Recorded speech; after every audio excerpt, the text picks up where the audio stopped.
53 বছর পুরনো নির্বাচনী ব্যবস্থা পরিবর্তন হওয়া দরকার বলে মনে করছে ট্রান্সপারেন্সি ইন্টারন্যাশনাল বাংলাদেশ টিআইবি। এজন্য নির্বাচনী আইন সংস্কারে কমিশনকে প্রস্তাব দিয়েছে সংস্থাটি।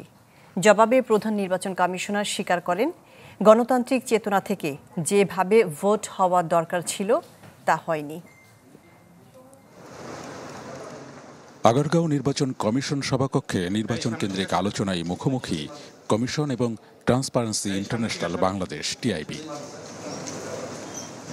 বৈঠকে উঠে আসে সম্প্রতি জাতীয় সংসদ নির্বাচন নিয়ে প্রকাশিত টিআইবির বিশ্লেষণ ও প্রতিবেদন, যেখানে গেল 53 বছরের নির্বাচনী প্রক্রিয়া ও আইন ঢেলে সাজানোর পরামর্শ টিআইবির।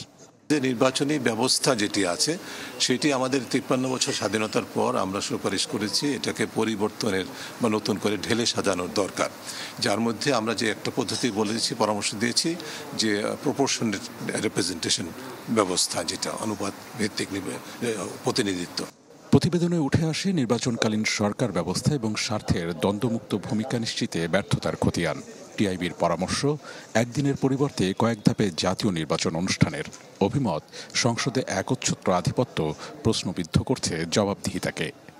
লেভেল প্লেইং ফিল্ড বলতে যেটা বোঝায়, সমান প্রতিযোগিতা ক্ষেত্র নিশ্চিত করার জন্য স্বার্থের দ্বন্দ্বমুক্ত ভূমিকাটি নিশ্চিত করার যে প্রয়োজন ছিল, সেই জায়গায় ব্যর্থতার আমরা বিশেষভাবে চিহ্নিত করেছি এবং সেটি মোটামুটিভাবে আলোচিত হয়েছে।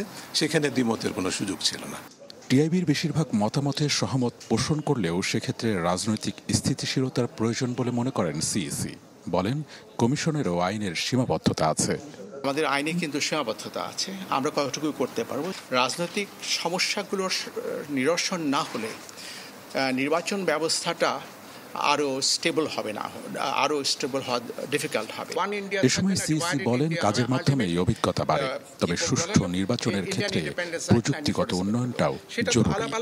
একদিনে হয়নি। নীল মাহবুব, চ্যানেল 24, ঢাকা।